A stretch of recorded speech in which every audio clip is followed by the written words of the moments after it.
Evening, Commissioners. Thank you for having me today. Out of sight, not of mind is, commonly a way that we describe, our utilities. We oftentimes take for granted, when we turn on the water in the morning, everything comes out nice and clean. We can brush our teeth and take a shower. And when we flush our toilets and the water disappears down the drain and we don't know where it goes, but the guys at the end of the pipe here work hard for you every day to make sure that water gets treated properly. Your wastewater facility is in need of upgrade and repair. There's a substantial amount of improvements that are recommended over what you'll see here in this document. As Jamie mentioned, my name is Justin DeMello. I'm a principal and project manager with engineering firm Woodard & Curran, professional engineer in Florida. And I've been helping communities for nearly 2 decades do planning, funding, design, and construction of water and wastewater infrastructure. So the agenda today that we'll walk you through is really to review this Clean Water Facilities Plan. Now, the Clean Water Facilities Plan is commonly referred to as a wastewater facility plan. So we will be specifically talking about the wastewater system as part of this first presentation. The agenda requires, an open presentation, checking off a lot of boxes in terms of alternatives considered, a public comment period followed by the commission discussion and consideration of resolution as described by Jamie and the city attorney. Where we are in the process is really around helping to secure funding for the process.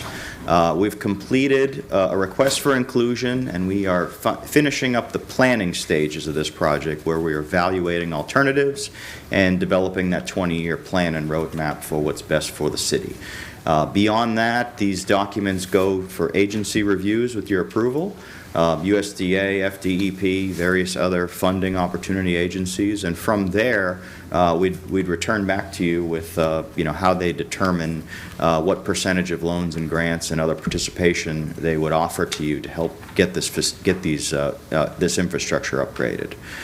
From there works into environmental reviews, readiness to proceeds, public hearings, loan applications, and then disbursements for requests for future phases of work, design, and ultimately construction. So just a quick figure to show you where we are in the overall process. So the background of the Clean Water Facility Plan. So Woodard & Curran helped the city of Newberry following the city identifying the need.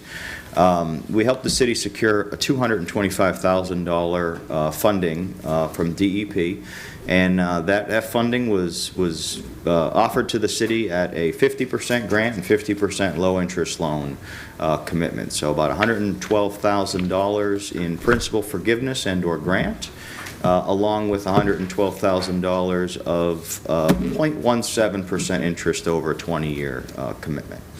The interesting thing about that is that if you decide to stay in the program, you wouldn't be paying back any debt service until you finish the construction of the project. So if we decide at the end of tonight that we're done at planning, we start paying back within 6 months. But if we decide to keep it rolling and roll it into design and ultimately construction, those payments and debt service would continue to roll into future construction. You wouldn't start paying back until following construction.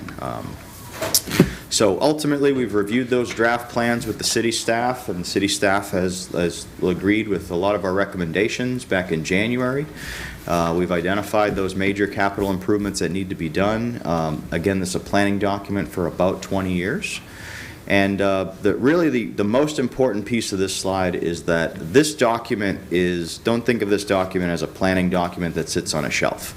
This document is the basis for future funding, right? Design and construction dollars, which are the more expensive pieces of this project. So this document's not designed to sit on a shelf and be done with it and collect dust. This planning document is designed to be a funding application that we will send to various agencies to help you secure grant funding to keep ratepayers, impact to ratepayers down for these projects. So think of it as a funding application that we're deciding to move forward tonight. So getting into the details of this facility plan, as I mentioned, this is a 20-year planning document. We included growth and flow projections based on the historic community trends, as well as what we're seeing, what we've committed to for developers. We also had regional considerations. There were several regional partners that we reached out to. We had some meetings with to evaluate whether those regional partners were interested in partnering with Newberry on this opportunity to provide wastewater for a larger region within Alachua County. As part of the project, we looked at the wastewater treatment components, the disposal, as well as permits and upcoming regulation changes that will be part of it. The facility plan also considers, how do we finance this project? Are rates sufficient? Are current system revenues sufficient to cover the cost of the project? So we did an evaluation on a capital finance plan, and this is the public presentation that summarizes the entire document. So starting with historical trends and population projections, Woodard and Curran looked at two different data sets, one being the Bureau of Economic Business Council, which is the Bieber data, showed that 20-year growth trend at around 3.39% here for the city of Newberry. Census data showed it a little less at 3.05% growth in population. The last 10 years, as shown here on this chart, coincide with that pretty closely. What you see on the right-hand side is more of our projections of as the city continues to grow.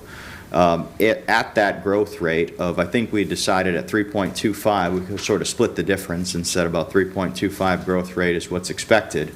By 2041, which is the end of the 20-year planning horizon, we'd be at 13,000, which would essentially require what you see there, about a 1.1 to 1.2 million gallon per day wastewater facility.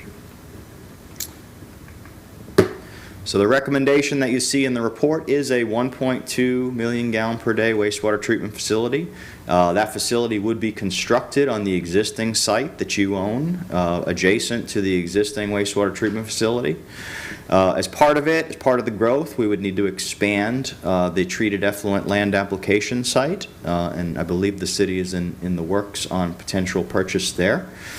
We also factored in for regional considerations. There is a potential that those partners in Trenton, Archer, and High Springs may come to the table at some point and say, hey, we want to be part of this. We want to participate in the cost. We want to share that, and we want to, we want Newberry to be the hub of the wheel that provides wastewater treatment for our residents as well.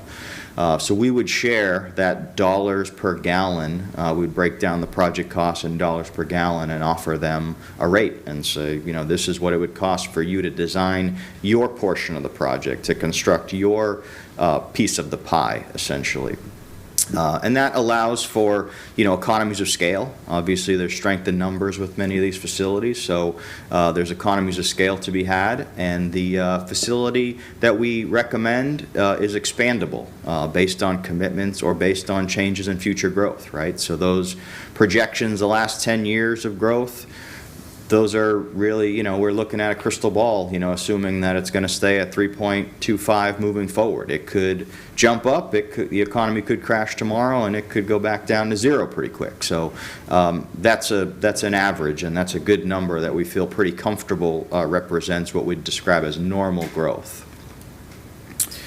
So as we evaluate the different components of the treatment plant, I wanted to make sure that you understood all the different criteria that we're looking at when we evaluate technologies within this treatment plant that make up a treatment plant. A treatment plant's a very complex system of pipes and pumps and pieces of stainless steel equipment and tanks. And as we go through these alternatives over the next bunch of slides, I want to make sure that you understand that when we make a recommendation, we don't make it based solely on one item or the next. We base it on not only the capital costs of that piece of infrastructure, but also the short and long-term O&M costs of that piece of infrastructure, the life cycle cost analysis, how much does it cost for chemicals, fuel, salvage value of that equipment, along with the expandability.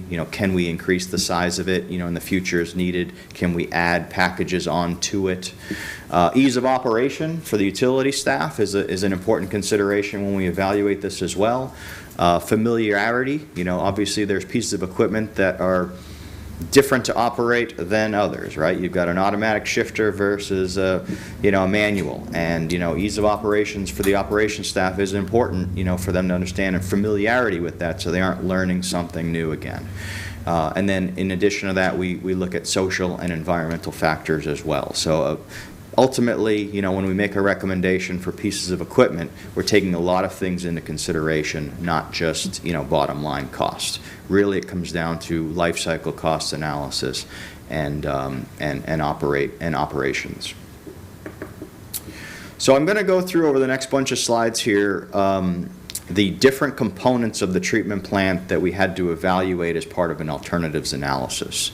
And really that was to get us to the major components and understand those major components and those impacts on the overall project. So as it pertains to biological treatment, think of this as the heart and soul of the treatment plant. This is to accommodate the expected increases in wastewater flows and loads to the treatment plant, and the existing facility needs to be expanded in order to treat those additional flows coming in. So that we evaluated 5 different alternatives you see here. Alternative A was no action, which would be to essentially keep your existing three package steel ring plant. We ruled that one out because as flows increase, you're not going to be able to stay with that 3-ring package plant. You're going to quickly exceed the capacity of that plant as the community continues to grow. Option B was to expand the existing facility and add on additional packages and rings to that. That deemed not a feasible option, largely due to the amount of cost it was going to take to upgrade the existing facility. Parts of it were built as early as 1975. An additional piece was in the 80s. An additional piece was in the early 2000s, all of which are reaching the end of their useful life. Many of it already has. So the amount of investment it was going to take to upgrade the existing as well as add on, it just made sense to, in the recommendations, to start over and build a new facility adjacent to it. So options C, D, and E are all different types of technology that would help you reach those effluent limits that you're required to meet. What we ultimately decided or recommended was a multi-stage barred and flow oxidation ditch. This is a this is a type of treatment that is easily expandable, ease of operation, low maintenance costs, low and very familiar with the staff that you have. That selected alternative had a project cost of about $18 million. We did a rate analysis of your system revenues. Your current system revenues are sufficient to cover the projected debt service for the design portion of that project. We don't currently have the current system revenues to support the construction element of that project. So as we move forward towards design, your current system revenues are sufficient to cover the design costs to move the project forward. As it pertains to long-term construction, that's where we're looking at alternative financing and grants and other things as we move closer towards that. We also do an environmental evaluation of the technologies, and no known permanent negative impacts are associated with that project, given that it's an existing site used as a spray field, currently disturbed, so we didn't find any environmental impacts associated with that. As we move on to tertiary treatment, which is the final stages of the treatment process, really to get it to the tertiary level, a third level of treatment. And this is required by regulation changes, largely based on your spring shed area here and level of protection required. To meet future effluent limits, this tertiary element was going to be required here for nutrients in the Santa Fe River Basin. The alternatives we considered were no action, which wasn't determined to be an appropriate path forward, largely due to those pending regulation changes that are forthcoming that are going to require a higher level of treatment, and your current system's inability to do that in the next several years. The next 2 alternatives we looked at, B and C, are ultimately 2 different types of mechanical equipment that allow you to get to that higher treatment standard. Both of these were very similar in costs, both in life cycle costs as well as equipment salvage value. We ultimately recommended the continuous backwash and sand filter due to a variety of reasons, but largely based on similar costs, the amount of salvage value at the end, and operators' familiarity with the product and ease of use for the operations staff. So that's... Isn't that what we have now? No? It's not what we have now, Okay. no. So that selected alternative cost was just under $4.5 million impact to the project. As I previously mentioned, we did an evaluation of your current system revenues. They're sufficient to cover the projected debt service for the design of this project, not quite on the construction yet. No negative environmental permanent impacts were identified as part of this process. Moving on to effluent discharge alternatives, this is where the treated effluent gets disposed of, right? Gets added, back to the ground and the natural resources. So in this case, as the facility continues to grow, the spray field will not be adequate for the land rate application that it's permitted for. We'll need to acquire additional land. But how do we best use that additional land? We did an alternatives evaluation to identify what was the best alternative to handle the future disposal needs of the community.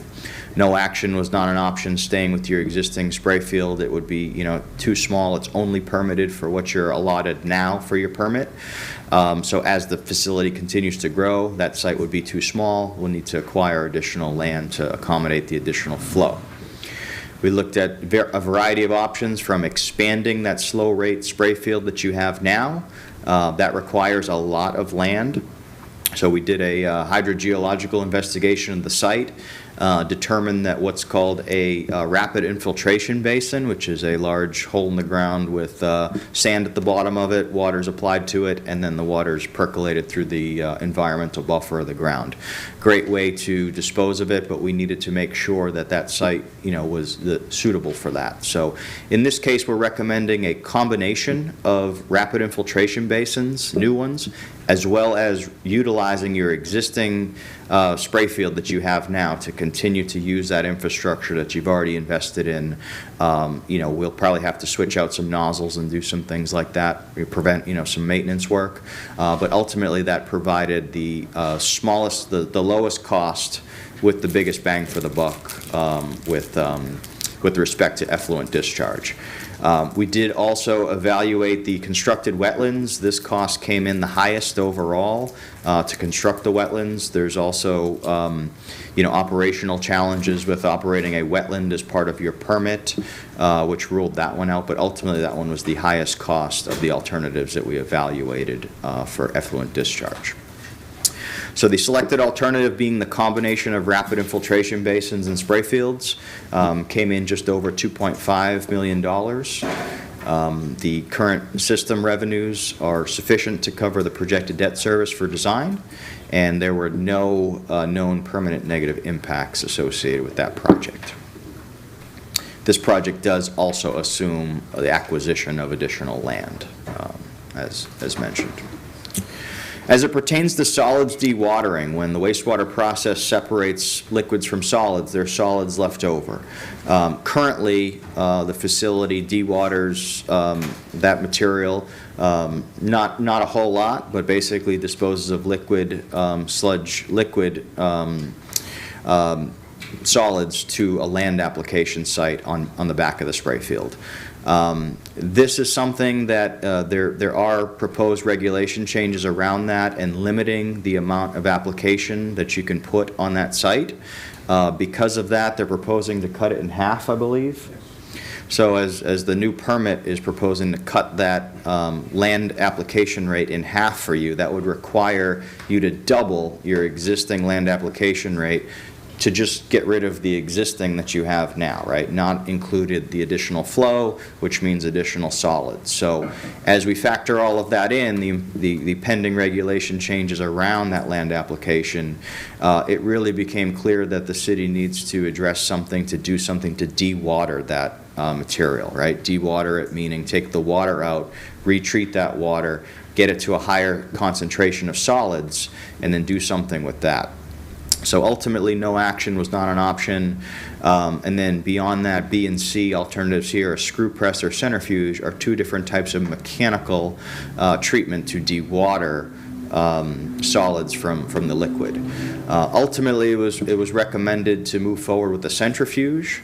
Both of these alternatives were very close in capital costs, very close in operational costs, as well as life cycle cost analysis. The difference here is that the centrifuge is able to get you at a higher rate of solids, around 20% versus about 17% with the screw press technology.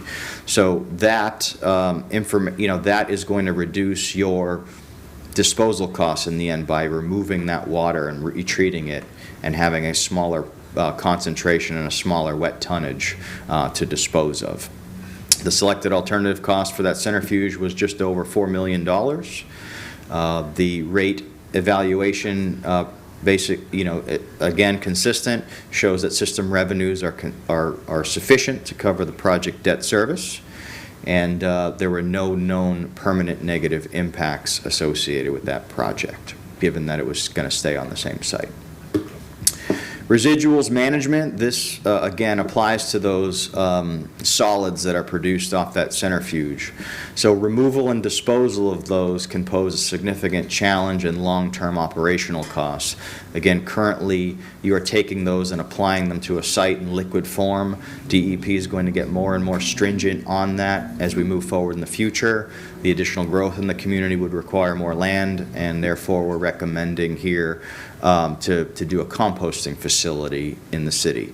The other alternatives that we considered here were expanding that on-site land application, which was going to require just too much land, too costly, and then also another alternative considered was looking more towards dependency on outside providers, trucking and shipping that material outside, which is, again, not something that economically made sense with the cost of trucking and fuel. The composting facility here on a site made a lot more sense.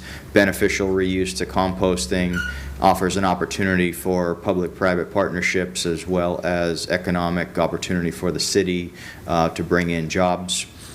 To do a composting facility on site with that material. So basically keeping it on site, reusing it, and creating fertilizers and other types of materials with that. That selected alternative came with a project cost of just over $700,000. It did not show any impacts to the current ratepayers based on your system revenues to move the design portion of that project forward, and there was no known or observed environmental impacts associated with that alternative either, assuming that composting facility was going to stay within the confines of the existing sites that are there. So rolling all of those projects up, along with some other things, the other components that make a treatment plant. Those 5 that I went over are just 5 components. In addition to that, there's things like headworks, operations buildings, electrical improvements, site improvements. All of that stuff rolled up together gives you a treatment plant cost of about $30 million projected. That's using 2021 dollars. Adding construction contingencies and site considerations that you just can't see at the planning level. We added a 10% contingency on construction. We estimate about 10%, usually less than that, for engineering and permitting services, but at the planning level, we'd again suggest being higher, given the possible nuances that may come up in design. But ultimately, we've got a recommendation of a $40 million project here, $40.8 million project. Because of that big cost associated with it, we're recommending prioritizing and phasing the project based on grant availability, along with a rate analysis. The anticipated construction schedule for that, assuming things move forward, is we're here finishing up that preliminary engineering report and facility plan. Ultimately, the goal is to take this document with your approval, move it forward to two different funding agencies and see what they come back with for grant allocations, right? So ultimately, we want to come back after August hearing and recommend, hey, this is what we came back. This is what DEP will participate with you on. This is what USDA will participate with you on. that will give you a clearer picture of just how much, we're biting off here in terms of, dollars per ratepayer and other things. And that will allow you some clarity in the crystal ball. Again, you're not moving forward with the $40 million project tonight. You're moving forward with 2 funding applications to 2 different agencies. So design for a project like this would be about 1 year from issuance of design contract to a qualified designer. So we'd be looking at probably the end of next fall, September 2023 to be done with design. And then we'd enter a 2-year construction period for construction of a facility of this size. All while keeping your existing facility operational, and then once the new facility is up and running, we make a switch over of pipes and the new facility starts treating that. So again, no impacts to everyone when they flush their toilets each day. Everything still flushes and goes down the same place. And then, one night we switch things over and everything is together. So with that, that concludes my presentation. I open it up to commission discussion and public comment and consideration of a resolution. Discussion. I know there's some questions, so. If the other cities decide to join in, they just run a sewer line from their city to Newberry, and who would own that sewer line? We're going to use a railroad track. Yeah, The city of Archer, whatever it is. the city of Archer has indicated some interest in participating in the project. Naturally, they would be responsible for any cost of their capacity at our facility, and they would be responsible for the construction costs and whatnot of their facilities to get it to a point of connection. Some of the preliminary discussions, if Archer moved forward, they'd bring it up 2741 and potentially tie it into the lift station we have there at Champions. That would be where we would meter their flow and determine their costs from there to treat. So any housing projects or businesses south of Champions Park, would they connect into Archer's sewer line? We haven't got that deep into the nuances of what the agreement would be and how that would transmit. That is a possibility if it was a city of Newberry connection to that force main. There is ways to meter and determine what was city of Newberry generated flow versus city of Archer flow and make sure folks were only paying for what they were responsible for. Okay, and the old system goes away. Which one of these options has the longest life cycle? All of those are pretty close in the different type treatments. One thing I would bring up, we started this whole concept based on need for expanded capacity in our wastewater treatment facility. In the meanwhile, we had to renew the permit for our existing wastewater facility. And due to the Santa Fe BMAP and the regulations associated with that, that dictates the need that we have to go from the basic treatment that we have today to advanced treatment, and it changes the regulations as to how we dispose of effluent and how we dispose of biosolids and the amount of nitrogen that we can apply per acre. So if no more houses, I know there's some concern in the community about growth. If no more houses were built in the city of Newberry as of today, not a single other house, you have a 560,000 gallon facility down there now that would have to be upgraded with new treatment technology, new effluent disposal technology, new biosolids technology to meet those regulations. And a large portion of the cost that they're projecting is based on that. The facility you have now will not meet those regulations, and the cost to retrofit what you have now, in my opinion, exceeds what it would cost to build this facility. Didn't seem like that long ago we spent several $1 million upgrading the current facility.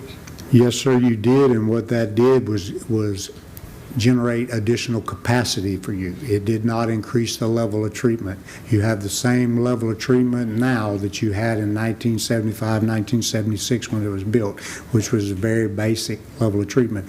At that point in time, the water management didn't exist. Basin management plans didn't exist. The state of Florida, the Water Management District, FDEP, has identified that the Santa Fe Basin should have certain limits for the amount of nitrogen that's supplied from wastewater or biosolids per acre, and we now have to meet those requirements. We actually, when we renewed that permit, we're under what they call an administrative order now that basically they wanted us to meet it the day they gave us the permit last year. Mm-hmm. But they gave us a window of time to get there. That window of time concludes in 2026, March of 2026. So you have that period of time to actually build a new facility? Yes, and that's what we're attempting to do. This is a very aggressive construction schedule. It's all predicated on everything going just right, and that's securing as many funding options as possible to reduce any potential impact to our customers and make it as affordable as possible, the lowest debt service that we can accomplish. So which one of these options is the most environmentally friendly, would you say? They're all similar. They're all very similar.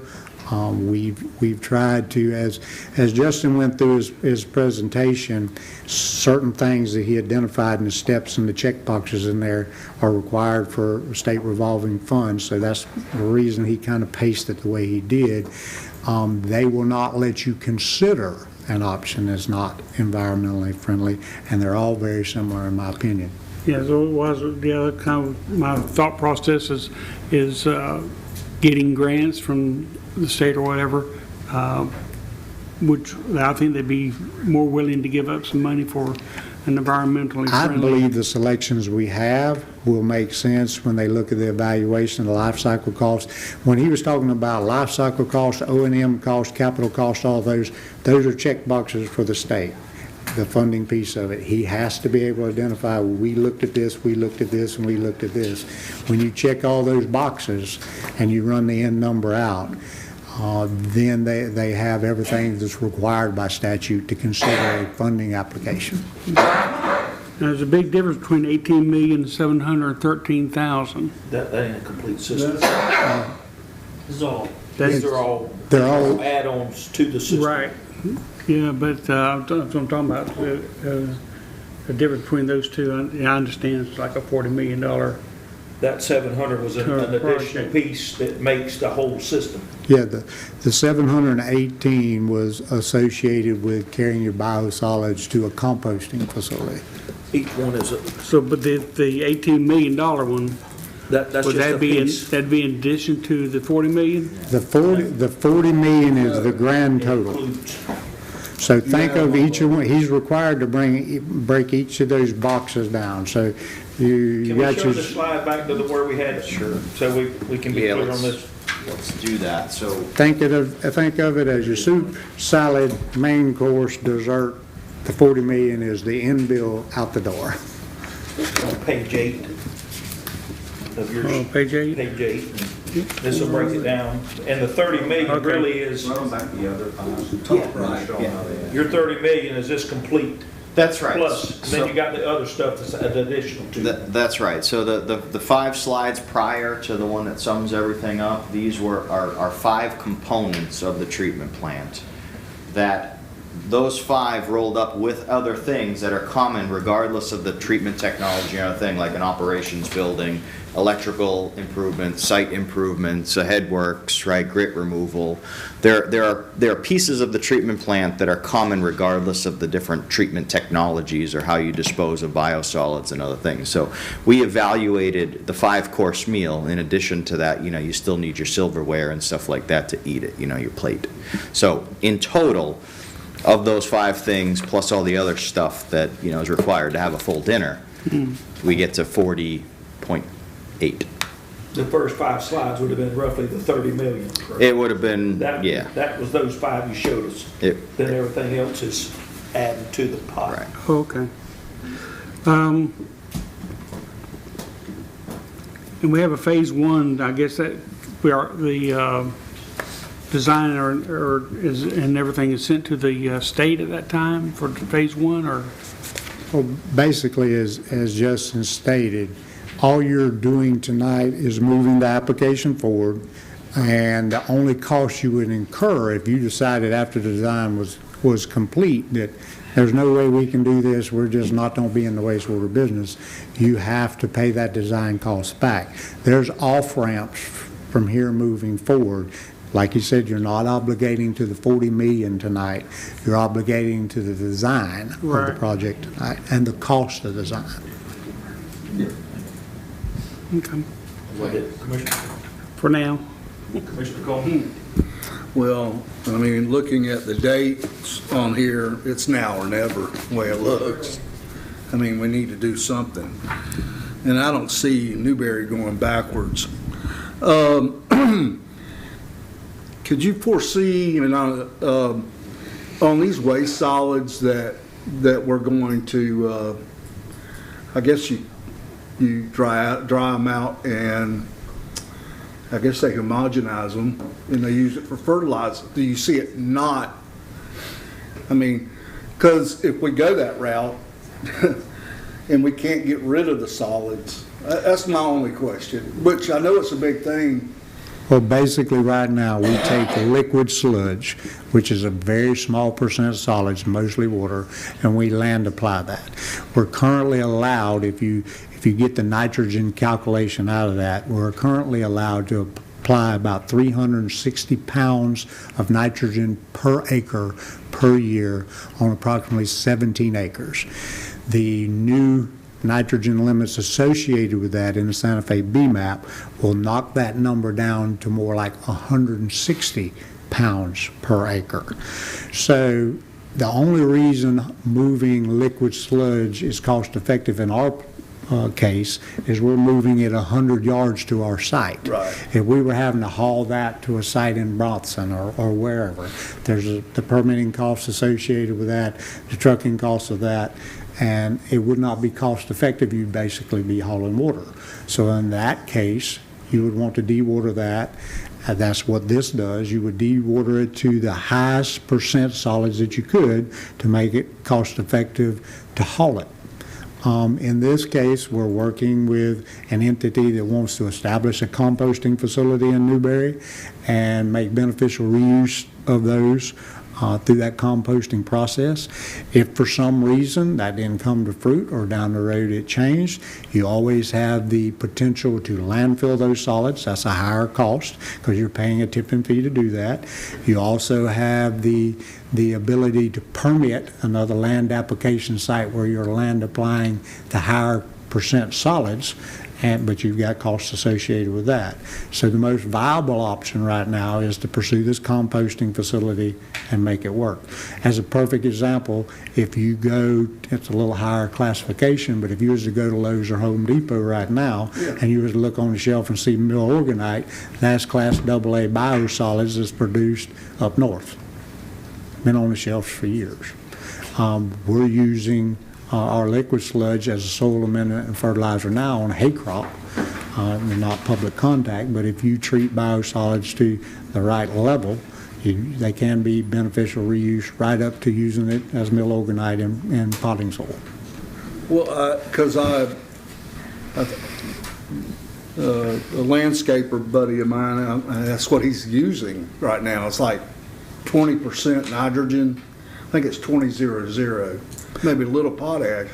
Well, I mean, would we? No, sir. You knew where I was going with this. Yes, sir. What we would be sending to this compost facility would basically be what they call a Class B or Sub B a wastewater residual that they would turn into a beneficial reuse, and through their processes, they can get it to something that's close to that level. Okay. All right. Is that it? Yeah. Commissioner Martin?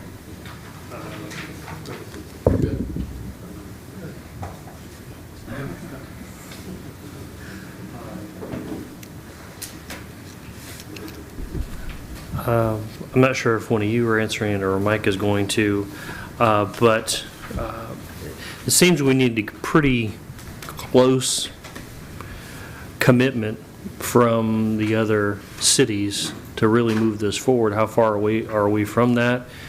Do we have a hard date on when we need them to commit or not? And what are the alternatives if they all back out? They've indicated a level of commitment. We're in discussions with them about what form that agreement would take, which naturally that has to go before their board and our board to solidify that. But we're in that process now. Naturally, before we put bid documents out, we have to have a firm number on what capacity that we're building. So that window is getting narrower and narrower, but I don't have an exact, hard date that they have to say yay or nay. I've had some discussions with Trenton as recently as the last 10 days where they don't seem to indicate that they would want us to treat wastewater for them, but they are very interested in a cooperative project where they could dispose of their biosolids due to these new regulations have caused them some significant cost increases.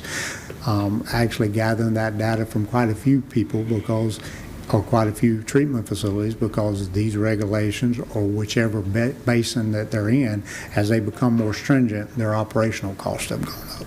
Okay. And since we're doing a significant amount of the heavy lifting here, not to be greedy, but is there a way of cost shifting some of our internal expenses onto those projects? Potentially, but when we look at a cost per gallon, it's kind of a rolled up cost with design and whatnot. So when they paid for cost of capacity, they would be also paying for the cost to design and permit that capacity, if that makes sense. Okay. And have there been any discussions from these other cities about creating a separate board to monitor, or do they seem okay with us just sending them a bill every month? I'm not aware of any of those discussions of a separate board. Mike may can speak better to that. We've had those discussions about a separate board. It's my opinion that that's not most cost beneficial for Newberry. So we kind of early on in the process indicated that that wasn't an alternative for us. That really creates just a separate layer of government, more costly, and lots to argue over. I think if all the partners were equal in size and sophistication, it was 5 partners that looked just like Newberry, and they had 5 Jamie Joneses working for them all. I think that's probably would be the direction to go. But the way this is looking, we got a Newberry with a Jamie Jones, and then we have a lot of other smaller communities that could benefit from what Jamie's bringing to the table. So the partnership, it's going to come in the way of interlocal agreements. They're going to come sooner than later. Yep. They need to see this document. They have been waiting on this document so that we can finalize the interlocal agreements. Okay. But they're satisfied. Our agreement will give them some rate protection. Their big concern is, well, what if Newberry's board changes their rate structure and we're left hanging in the wind? Then interlocal agreement will have some protections in there for them. It will also have protections so that our customers are never saddled with any of the cost burdens associated with the capacity or cost to treat sewage from any of our partner cities. Okay.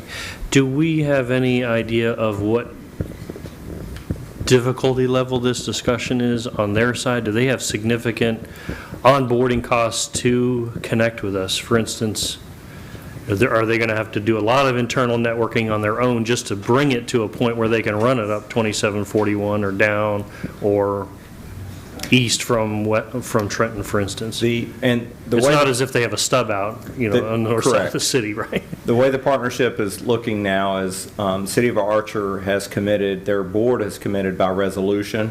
Yeah. The caveat being, if the costs are too high, we're out. It still needs to be their most cost-effective solution.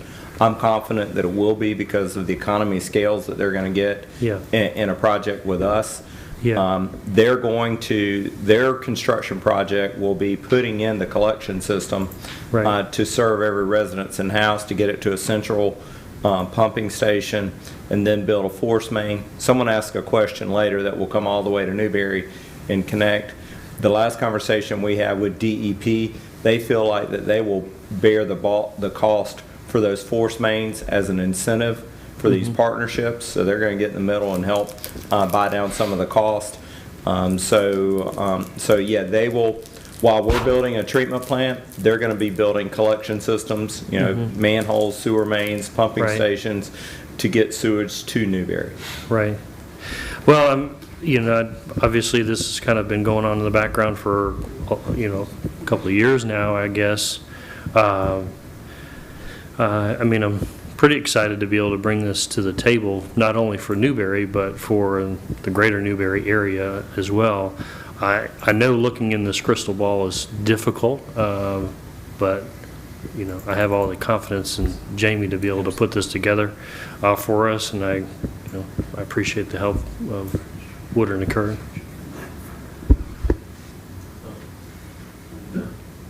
Commissioner Cole? What about High Springs, Mike?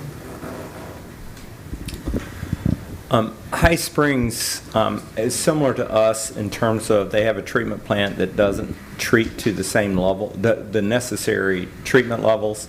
They got some grant funding to enhance their existing facilities to improve their treatment levels, doesn't add capacity. They feel like they have 5 to 10 years of capacity, and so they feel like it's bad timing. And so they think they may want to be a partner in sometime in the future. And I think at some point in the future we should entertain that. An advantage to bringing on a High Springs, who will then have treatment facilities that meet the same environmental discharge limits as ours, is that pipeline can flow 2 ways. They have a treatment plant, we would have a treatment plant, we'd have meters in the middle. And if we were at capacity or experiencing problems and needed to push sewage that way, that's what we would do, and the interlocal agreement would address how we would compensate them for that, and vice versa. If they needed capacity and we were pushing sewage to Newberry, the interlocal agreement would explain how we should do that. So it really lowers the risk for everybody involved. The more they get involved in this partnership is if we grow faster than we think and we need capacity, Archer or High Springs grow slower than they think and they have additional capacity, rather than us get up here and build the next $40 million treatment plant, we could come to the commission and say High Springs has 500,000 gallons of capacity. That'll get us another 10 years down the road. We're recommending that we purchase 500,000 gallon of capacity out of an existing treatment plant, and our ratepayers would share the benefits of those cost savings. All right, so here's my last question. So we got GRU that's handling all of Jonesville, am I correct? All these subdivisions? Is Correct. We're so much closer, right? We're 7 miles from the pump stations in Jonesville that is taking GRU's, taking sewage to GRU. Well, actually, probably 5 miles from the closest one. But they have existing pipelines. So the additional cost to pump sewage from Jonesville to GRU's treatment facilities is a sunk cost. If they wanted to pump sewage from Jonesville to Newberry, that'd be 5 miles at $1 million a mile. That's a $5 million add. Furthermore, if you're Jonesville, GRU's combined treatment capacity is 20 million gallons per day. And Jonesville is same size as Newberry-ish, so they're about 1 million gallons per day. Then it's probably, they're 5% of GRU's total flow. They would be 100% of our total flow. We'd have to build a whole additional 1 MGD of capacity for Jonesville. I don't see that it ever being cost effective to try to pump sewage from Jonesville to Newberry now that they have all those facilities that are already pointing towards Gainesville. Okay. Anybody else? Go ahead, Commissioner. This sewage plant would last for 20 years? Is that the projection? The planning document lays it out as a 20-year plant. That being said, if for some reason you grow at a faster rate than the amount of capacity in there, we're building it in a compartmentalized fashion where you can just add trains. I want to make sure that that's a real consideration at construction. I've seen a lot of treatment plants constructed over the past 30 years, and I kind of relate an analogy to playing pool. They're so worried about putting this ball in this pocket that they booger themselves for being able to do the next shot. So when you build a treatment plant, you always lay it out in such a way that you reduce future construction costs, and everything can just be added in units. Yeah, 'cause I was wondering if we added High Springs and Archer, I mean, that's gonna increase. This facility is currently projected to be designed like a 2-train facility, but if you build your header correctly, you just put a third box. Same thing with your biosolids. If you set it for 2 biosolids handling pieces, you configure it in such a way that you just lay the third right beside it. And you've got stubs in your electrical and your piping and whatnot to accommodate that. Because cost of construction very rarely ever goes down. So if you get an opportunity to make that easier now for future construction, you will save hundreds of thousands, if not millions of dollars. Well, But you- money was on the commission back then. Why were you thinking, come on, man? 1912? Yeah, This one lasts from 1975, that's about, it's about the time you got in the commission. yeah, I think my daddy was doing it back in 75, actually. But, Where's the forethought, Monty? So to the city manager's point, the capacity is 20 years. You typically capitalize a wastewater treatment plant and the facilities as a 40 to 50-year asset. I ain't gonna be here for that. You mean voted in or on earth? You're 39, Monty. I mean, come on. Jamie, I got one thing. So when we build this, we're talking, we got treatment facility now, we still got capacity now for what we got. But by the rules, the regs are coming on 2026 to get this thing online. But if we're building this one, and on page 4, we are looking at 13,000 people for 1.1 million gallons of MGD, right? But we're building a plant for 1.2 MGD, and we bring on Archer or any other, where are we at? Basically, right now in the discussions with Archer, they're going to move a little faster than we do if all the cards align in building their collection system or whatnot. So that the ask or promise is the capacity we have available now over the construction window would facilitate that. And these growth projections, as Justin said, are just our crystal ball. No, I know, You know, so but you know what I'm saying, we're projected for 1.1, but we only building 1.2. Mr. Chair, we're going to build a 1.2 million gallon day per day treatment plant capacity for Newberry. for Newberry. If Archer signs an MOU with us, We're going, it's on top of 1.2. The Got it. total There's the project answer. will then be 1.2 plus. that's where the header what they comes want. in. So if the cost of construction proves out to be $34 a gallon, let's say, and they want 500,000 gallons, it's $34 a There gallon. you go. Got it. So that is for Newberry, that's not for. Yes, this is for Newberry. Yeah, yeah. But I know we have a plan to bring on this other stuff, so, but we'll get some of the costs from their big dollars too as we build out. Yeah, Yes. some of their state, federal money, anything they get, we can get to help us. They are getting funding to build their localized collection system, and if they pursue capacity from us, I would assume that they would be pursuing funding options to pay for Yeah. their capacity. I don't know if anybody on the board realizes that the manager, myself, met with Justin when and the mayor, we all went to Tallahassee. It was a learning experience for me, but I don't know that they realize it was her name Tammy. Tammy is part of their group, and they are not just doing the planning and all this for their engineering company.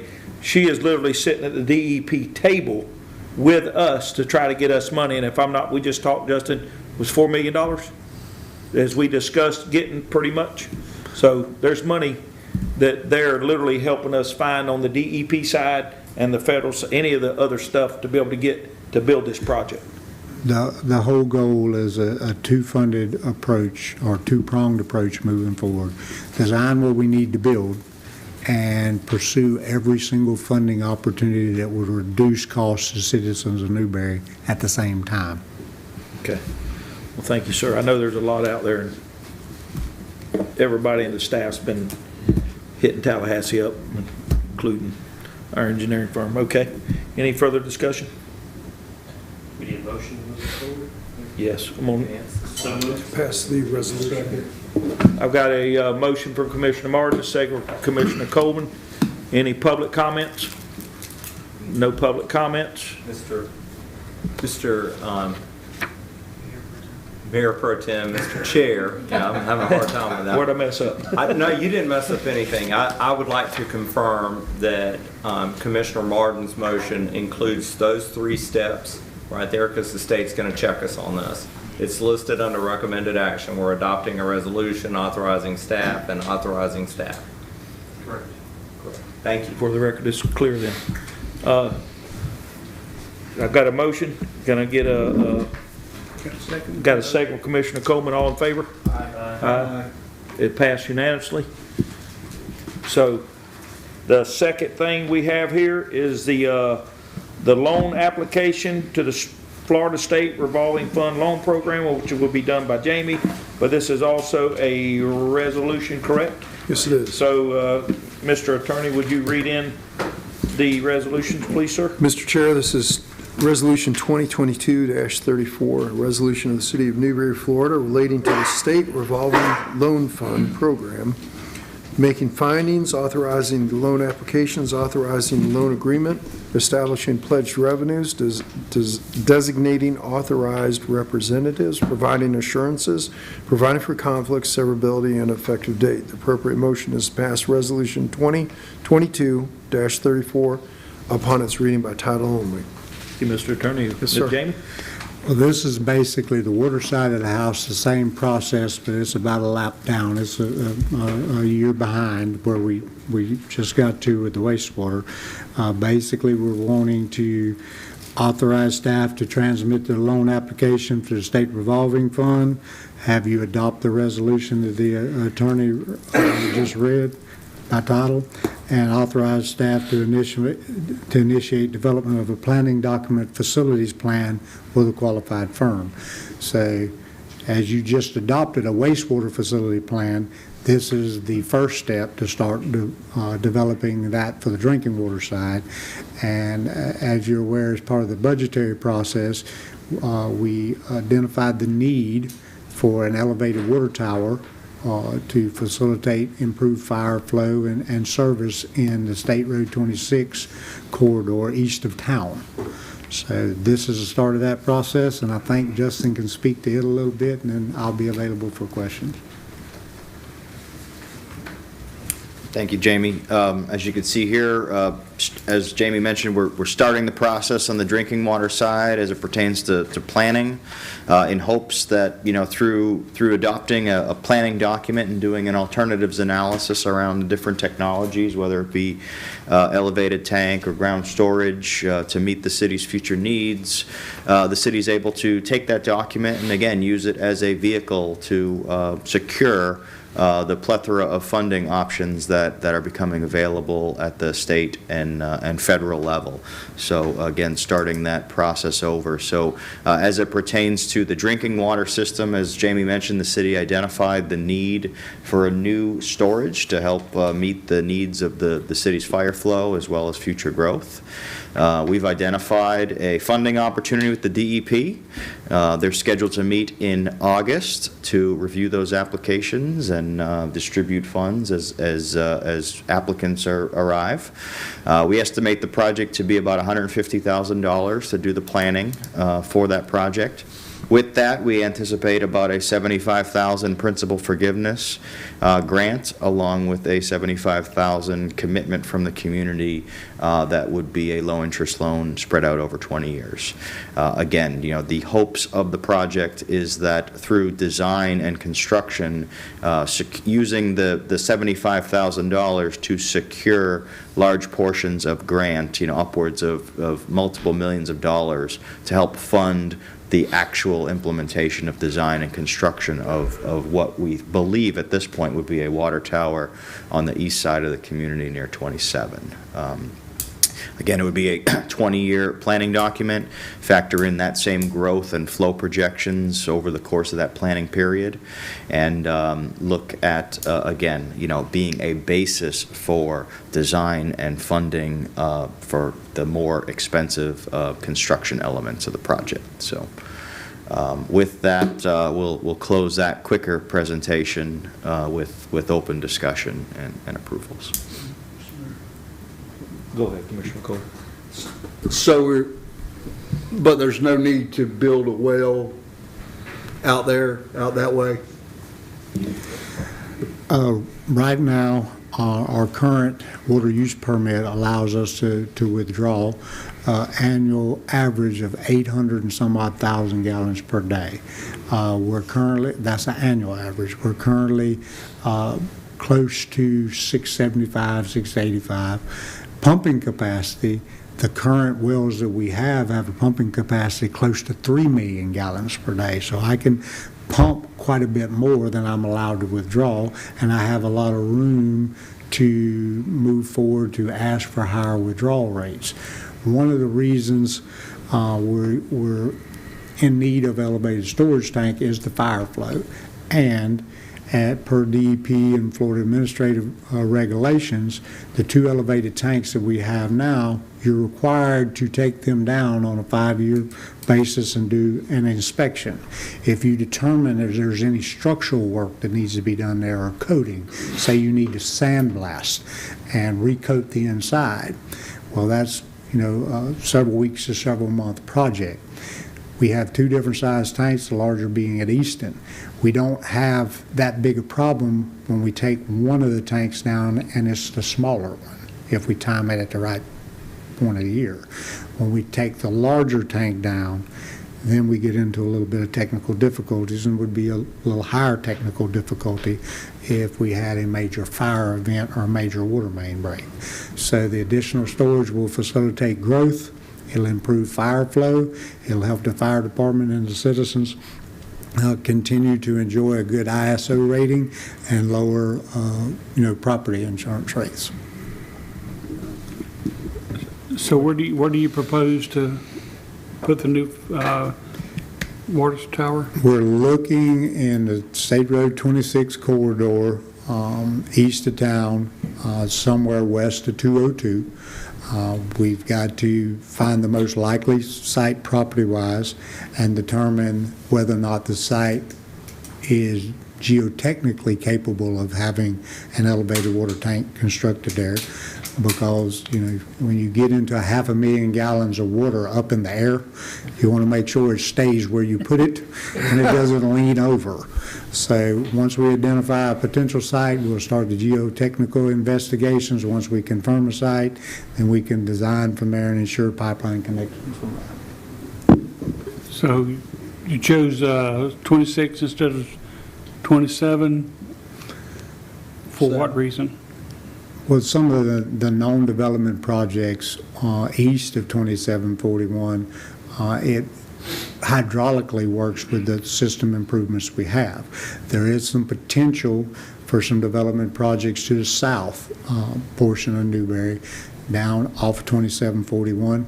If it's determined that those projects move forward, any water storage needs generated by those developments, they would participate in the cost of that construction. There could be a time when you have multiple tanks scattered all over your distribution area. Yep. Anybody else? So there's going to be a new tank, nothing at ground level. Say that again? There's going to be a new tower, nothing at ground level.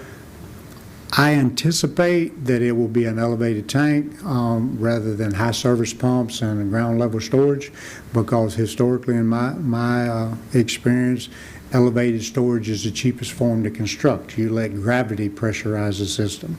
There's trade-offs on any system. You see a lot of crom tanks like what GRU has in some of your larger facilities, and I've operated those as well. But there's high service pumps facilities that go with that, electrical costs, fuel costs, maintenance costs. I would be willing to bet that a life cycle cost analysis that Justin's firm does will prove out that elevated storage is the most economical, dependable form of storage to construct. How long if approved with the plans? Once he does his facility plan, I would assume that that would move forward in less than 12 months. We'd identify potential funding opportunities, just like we did with the wastewater facility, go to full-blown design, evaluate sites, move forward. Elevated tanks do not take nearly as long to construct as wastewater plants. And the cool Newberry logo too, man. John Deere Green. Commissioner Martin? And just to clarify, Jamie, we're moving this forward so we can get the information that we just got on the wastewater. Exactly. This is 1 year behind the wastewater side. Same process, 12 months behind. Hopefully less than that. It's a lot smaller of a project, so hopefully 6 months behind. 6 months? Everybody else heard that? Judy, make sure you write that down. Thank you. Anyone else? No. Any public comments? Seeing none? You already read the resolution? Yes. Move to approve? Move to approve from Commissioner Farnsworth. I would once again, Commissioner Maison. I would once again state Mike's requirement that we need to be specific because there's some check boxes. So just confirm that Commissioner Farnsworth's motion includes those two items. It's in the resolution. Good with it. So we got a motion to approve, we got a second, all in favor? Aye. It passed unanimously. So that, to me, seems to be the conclusion of these two items. We go into comments. City Manager? Mr. Mayor Pro Tem, for the second meeting in a row, I have no public comments. Mr. Attorney? Then I'm going to file suit. City Clerk, excuse me. Commissioner Mayon? No. Commissioner Martin? I just want to reiterate the fact that it's nice to have a city our size being able to handle the sort of projects that we do. I like being out front and leading as much as possible and creating a vacuum for others to follow our lead. So I commend the fellow commissioners here on moving sorts of these kinds of projects that are proactive, that they are taking into consideration all the personalities of all the different things that we're dealing with today, from environmental impacts all the way through to cost systems and those sorts of things. So thank you very much.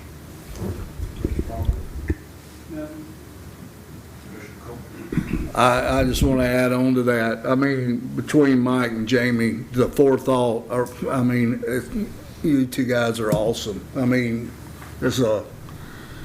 we got what's coming ahead of us with the growth, and we're getting on top of it. And even the board, I think we're doing really good here. So. Future commissions will be back. Yes. All I say is thank you, Jamie. Just don't start throwing them Florida statutes out like Commissioner or Chief does, and we'll be all right. But other than that, that's all I got. This meeting adjourned. All right, I'm going home. No, you ain't.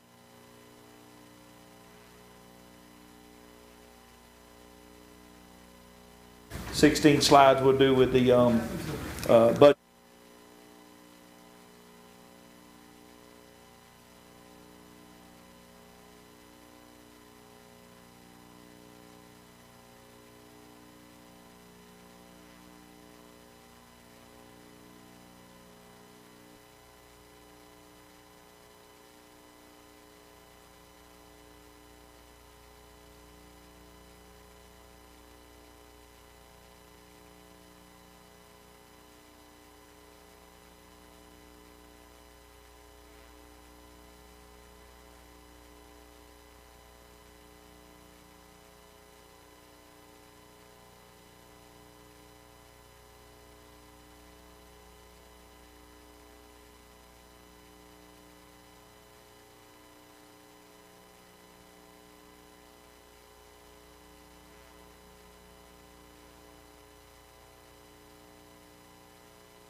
It's time, budget time. Hey, you know what? Jamie Mr. Manager? cannot retire until all this is complete, what we went through tonight.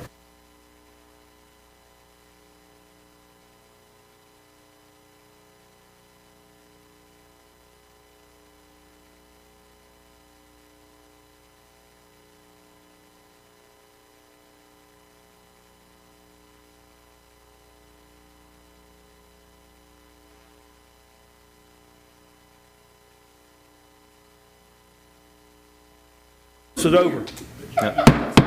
Call to order. Thank you, Mr. Mayor Pro Tem.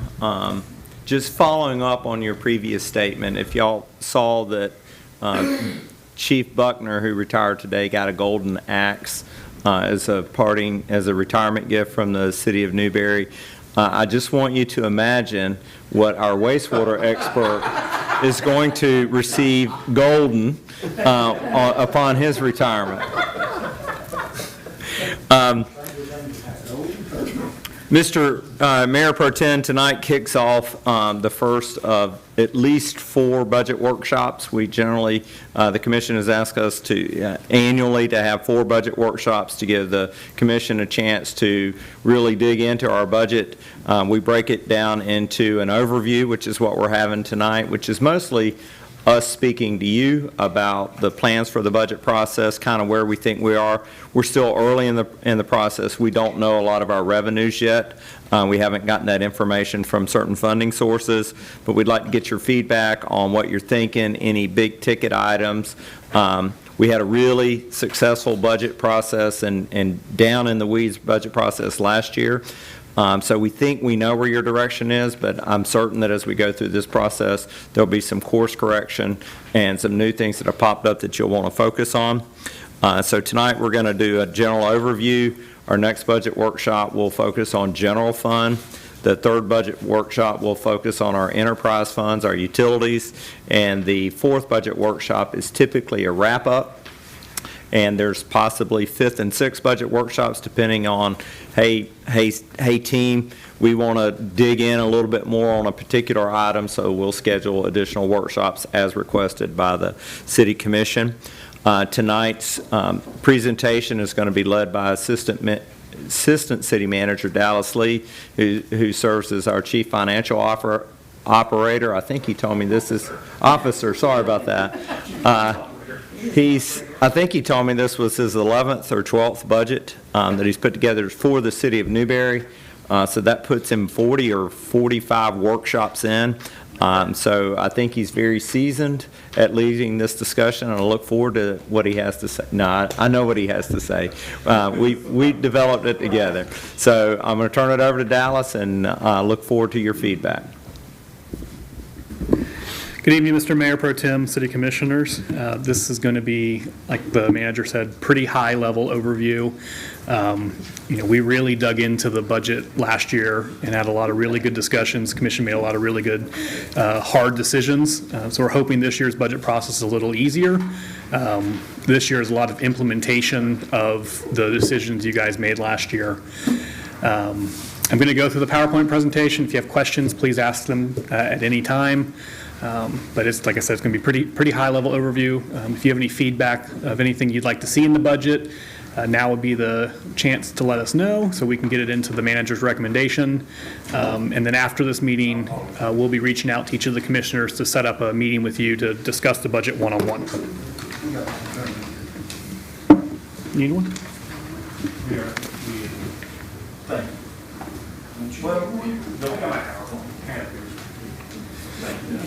If I start like stumbling, going a little off script, you'll know why. As always, just start with the budget timeline. As the commission knows, the budget's almost a year-round process for the city. We really kick it off in January. We have a budget kickoff with the departments, produce the submittal requests, meet with department heads and let them know how we're going to request their budgets be submitted that year. In June, we get our property values, and obviously we're having our first workshop. It says on the 22nd. That's clearly not right. For the commission's thought process, the biggest thing coming up for you guys is that in the first meeting in July, you'll be setting your preliminary fire assessment rates. That's the cap. Again, that's the highest you can go for the fire assessment in the current year. At the current time, staff is not proposing a fire assessment increase. However, as the manager said, we're still very preliminary in terms of revenues, but we don't think we're going to need to request a fire assessment rate increase this year. The next really big one is the week after that, on the 18th, is the impact fee workshop. You guys gave us direction in last year's budget process to complete an impact fee study. That impact fee study is almost complete. So the consultants that we hired will be here on the 18th to present that study to the commission to get your feedback on what you want to see in the impact fees. And then subsequent to that, we'll actually move forward in the ordinances and adoptions of those impact fees. And then we have the normal preliminary millage rates and budget workshops and all the good trim stuff we do every year. And then obviously we will adopt the budget in September in 2 public hearings as required by law. These are your budget guidelines and policies. They're the same as they've been in every previous year. We maintain operating reserves in each of your major funds in accordance with your fund balance reserve policy you've adopted. In the current year's budget, as the auditors and I presented a few weeks ago, you do have a surplus of unassigned fund balance above your reserve requirements. That is something we will be looking at during this budget process in terms of utilizing for capital improvement programs. We currently have about $900,000 that is available for the commission to spend. Speaking of which, that's a one-time revenue, so it'll be spent for one-time expenditures. State law requires that we have a balanced budget. Unfortunately, we're not allowed to make up our budget like some other governments that we'll not name. Your enterprise funds will operate on fair and equitable charges. Those are your utilities. We set rates that are fair to all of our customers, and we also offer some of the lowest rates in our region, which is always great. We have a diversified and stable revenue system, and then one of the big ones to consider this year, it's always a consideration, but especially this year, is inflationary factors. The state of Florida's inflation, official state of Florida inflation is 7%. So if our budget doesn't increase by at least 7%, we have less spending power than we did the previous year. And then, as always, the population change. This year, we gained 300 or 400 new residents, which obviously needs to be taken into account when producing our budget. Considerations that we're going to ask from the commission this year are, again, revenue diversification. Obviously, the millage rate. Every year the commission has to adopt what millage rate and property tax rate you want to set. Law enforcement's on there, but stricken. We don't have a lot of plans to discuss it, but it is a kind of constantly looming idea for the commission that we may discuss. Personnel expenses, staffing levels continue to be an issue. As the commission is aware, when we benchmark ourselves against other Florida cities and other governments, we are lower. We have a lower staffing amount per population. We're not saying that we need to be to the benchmark, but it is something to be considerate of, that our team is doing more with less in terms of staffing. And we'll discuss some of the positions requested later in the presentation. Compensation study. We discussed this last year. Kind of to the staffing level issue, we have some pay inequities and some pay issues within our current pay scales. A compensation study will really help us determine where we need to make adjustments, what groups of employees may be getting underpaid, may be getting overpaid. It'll go through and we will discuss city commission pay in the budget as well. The great thing with a compensation study is, when we do it internally, we're looking at job titles versus job titles between ourselves and other communities. Compensation study looks at job duties. So we may call you the chief bottle washer, but you may be doing the work of a utility lineman. And if we're just basing your title for your pay, then we're probably underpaying you. So we're really going to push for a compensation study this year so we can make sure that we're paying our employees fairly and equitably. With the compensation study, we would also recommend placing some funds into a holding account. So when the compensation study comes back, the commission has some funds already sitting aside to address those concerns. One of the worst things I think we could do as management and as the city commission for our employees is do a compensation study and then put it on the shelf and not do anything with it. If you have a compensation study done and it says certain employees are being underpaid, and you don't do anything with it, you're kind of telling your employees that we're okay with underpaying you. So we want to make sure we have some money set aside to address any issues. Yes, sir. On the, I know we just discussed these compensation studies, but let's just for all intents and purposes, you got a merit raise, and you got a cost of living raise, and then the compensation study comes back, and we're putting money aside where we could have adjusted big for someone, or we wouldn't have, we've already given overage on another. I mean, will that even take effect, really, you know what I mean? Mr. Mayor Pro Tem, that's certainly a possibility. I think we're looking at where we are in our compensation. It's probably unlikely that any of our employees are being vastly overpaid. The city does have a policy that says if you reach the max of your pay grid, you no longer move. You get your merit raises in well, you get your merit raises as a lump sum, but your hourly rate doesn't increase. So you get your COLA increase on the hour? You get your COLA because the COLA moves the pay scales. But we do have a policy to address that. And one of the good things with the compensation studies, they don't just say here's your issues. They provide you multiple avenues to address them and different plans to address them, including any employees who may be getting overpaid. Who does those things?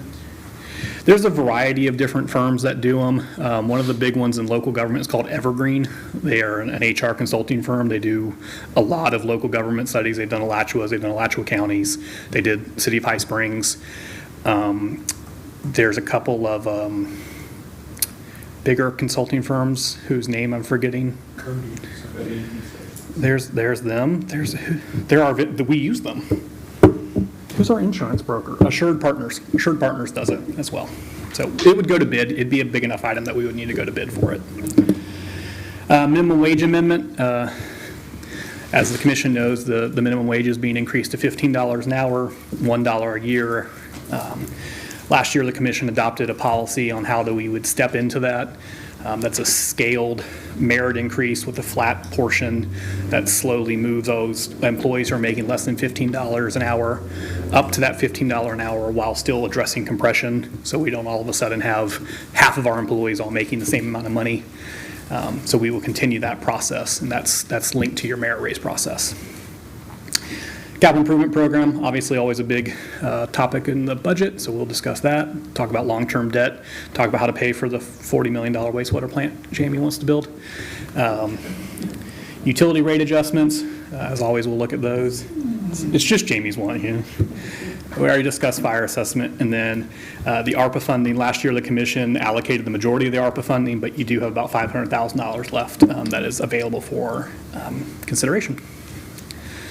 So population, I won't talk about this too much because you just heard it from Justin, but our population is growing. There's population projections. We're already above the 2025 3%. We're very close to it. So as the commission knows, we're a popular place to be. Revenue. So we have received our preliminary gross taxable value from the property appraiser. Their numbers aren't as good as they used to be when Commissioner Coleman was there, but we'll still use them. The preliminary gross taxable value is $605 million. It's up about 10% from our certified values last year, about $550 million. Again, these are preliminary numbers. They will change. Based off those numbers, we have a rollback rate of 5.78, adjusted from your current millage rate of 5.9999. The commission has not changed its millage rate, increased or decreased it in 5 or 6 years. The last time you changed your millage rate was when we switched out of the MSTU for law enforcement and contracted directly with the sheriff. Currently, staff is planning to bring a budget that will be balanced at a lower millage rate than the 5.9999, with that difference being up to the commission if you want to keep the same millage rate and spend that surplus in some way, or adopt a lower millage rate. But we'll have more information and more numbers on that at the first real budget workshop on the governmental funds. And we'll have the first official taxable value comes out on July 1st. The chart on the bottom is what each millage point does.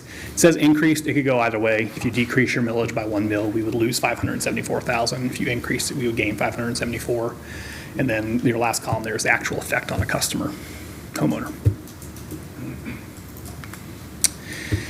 Here's the dollar that Commissioner Farnsworth enjoys. This is basically showing you for every dollar that a homeowner in Newberry pays in taxes, which portions go to the city and which portions go to the other taxing authorities. Biggest takeaway on this slide, of course, is that while a resident may receive a bill for $5,000, only about 30 cents of each dollar is coming to the city of Newberry. The rest is going to the county and the school board and the other entities. So we often get phone calls and say, my tax bill is $5,000. That's not just us. It's not, we wish we were getting your $5,000 so we could way lower your taxes then, but. Can you tell us what these numbers actually are? I'll provide to you afterwards. I don't have them right available. Save Our Homes, just as a reminder to the City Commission, Save Our Homes is a constitutional amendment that was approved by the voters in 1995, shortly after Ben got hired. Limits the amount of assessed value on a homesteaded property. So while your property values you may have bought your house for $200,000 and the value according to the market, maybe in today's market, $500,000, it can only increase for tax purposes up to 3% a year. It's typically based on the CPI or 3%, whichever is lower. This year, 3% is lower than the CPI. So a resident may see the value of their home astronomically increasing, but they're capped on the taxable value by 3%. So it was intended to keep people from being taxed out of their homes because the value of their home has increased so much. Currently, we have about $40 million in deferred taxable value, all off the books. So there's $40 million of value that is above that Save Our Homes cap. Here's the distribution of your residential taxable property values. As the Commission's aware, the vast majority of the taxable property values in the city of Newberry are less than $100,000. Again, that's taxable property value, not the actual property value. So that includes homestead exemptions. It includes people who've lived in their house for 40 years and the taxable value's never increased. Yeah. So, oftentimes we see that, they're building new houses in Newberry and they're $400,000 and $350,000 for sale. They're probably not getting assessed at that rate, and then they're also getting the homestead exemptions. Plus, we have a lot of older homes in Newberry that are keeping the distribution low. Is this remain relatively the same over the last 10 years or so? I haven't done a specific look at it, but it is. When we do it year to year, it is slowly shifting higher, both due to the fact that the market is shifting higher, but also we're building more newer, more expensive homes. Yep. Millage rate comparison. So this is based off the current fiscal year 2022 millage rates. We actually moved higher up in the charts this year, meaning that we're offering a lower millage rate than some of our peers. So we're currently all in between millage and fire assessment, just above 7.2 mils. That is lower than Gainesville, Alachua, and High Springs, which are generally the groups we compare ourselves to. One thing I'd like to note is that if you look between us and the lowest millage rate, there's only 2 mils difference. I would also like to think we offer a higher level of service than Micanopy and La Crosse, but if you look between us and the highest millage rate, there's about a 4 mil. So it's pretty tight there in the middle, but we are the lowest of that peer group. So kudos to the Commission for keeping our taxes low and providing such a good level of service. Revenue diversification, I have beat this slide to death over the last 45 workshops. So again, you can raise water taxes and you can do special assessments. Last year you did implement a utility water tax of 6%, but you do have the option to increase that to 10%. And then of course, as we've discussed, special assessments are always an option as well. As a reminder to the Commission, last year you adopted a capital improvement fund and you funded it with a variety of different revenue sources, including general fund surplus, the one-time law enforcement savings that we got from renegotiating the contract with Sheriff Watson that water public service tax we just discussed, an increase in solid waste fees, and then theoretically impact fees. So this year, we're continuing that same funding strategy with the exception of the law enforcement funds, because those were one-time funds. So we will be putting about $112,000 into it through the water tax and the solid waste fees directly to pay for capital. And then once we understand the full impacts of the budget, we'll know what surplus is available. And then once the commission adopts impact fees, we'll know what impact fees are available. Currently, there is not a slide that shows you what you're paying for out of this fund, but it's paying for the projects you approved last year, which would be the Southwest 15th Seaboard Drive and the City Hall project. On the expenses side, personnel, as we've already discussed, we have some not issues in personnel, but some opportunities for discussion in personnel. The FRS, the Florida Retirement System, increased its rates this year. However, they were fairly minimal in the grand scheme of things. We have been having conversations with our insurance brokers. They tell us that we should expect at least a 15% increase in health insurance rates. We are shopping our insurance plans this year. We're going to bid to see what other insurance options are out there in the market for us to offer to our employees. However, it is a tough market for insurance this year.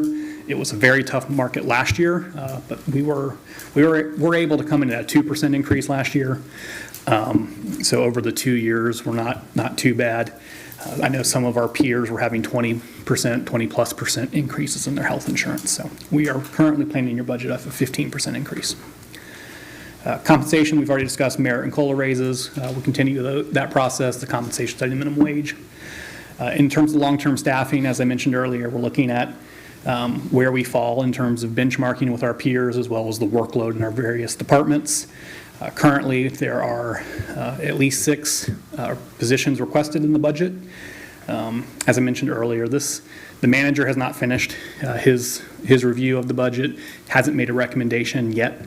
So while these are the requested positions, it's not necessarily positions the manager is going to bring forward to the commission to be funded. This is just a list of all the positions that were requested throughout the city. In operating expenses, for the past several years, there hasn't been a major increase in service levels in any department, meaning that we haven't added a new program, we haven't started some sort of a new division of any departments, mostly continuation budgets. So we had very few service level enhancements. As I mentioned, we are experiencing increased pricing on goods and services, as well as increased lead times, as we discussed with the dump truck the other day. Florida's CPI was 7% this year, so most of our budgets are increasing just to keep up with the same purchasing power we have in the current year.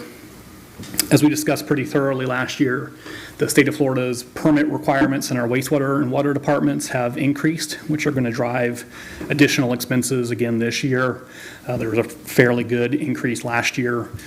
The increases requested this year are not as substantial, but we do continue to have those increases in the water and wastewater fund due to those permit renewal requirements. Otherwise, it is mostly a continuation budget with price index increases and considerations for population increases. And capital improvement, when we talk about the capital improvement, again, the department heads and the manager work to produce a five-plus year capital improvement program to plan out the needs of the city over the next 5 years to a decade.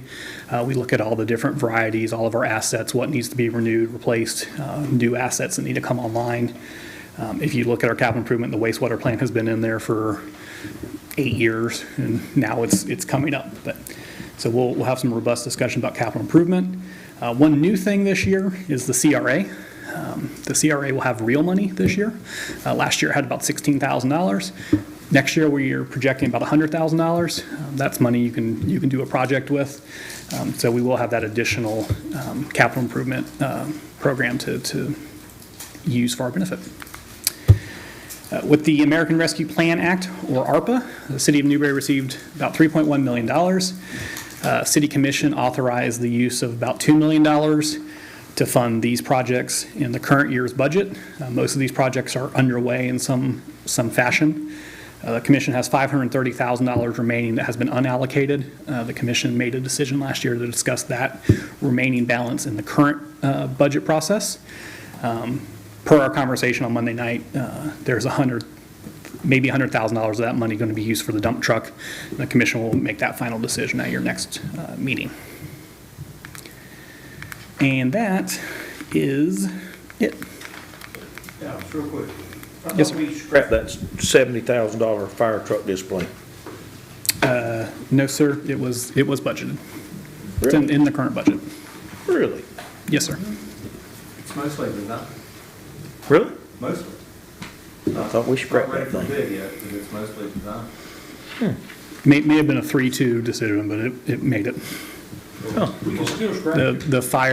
The Rio display at the fire I station. didn't think we funded that, but anyway, no worries. We haven't funded it, have we? Yes, sir. Oh, yeah. It is in your currently Say adopted you budget. did. All of the ARPA items Yep, that's fine. listed Are already ready. have been funded. The Okay. commission has already adopted this list in its current budget. That's my presentation. I'll be happy to answer any questions. Or we've had 3 commission meetings in a row, and we can all go home. I have a couple of questions. Yes, sir.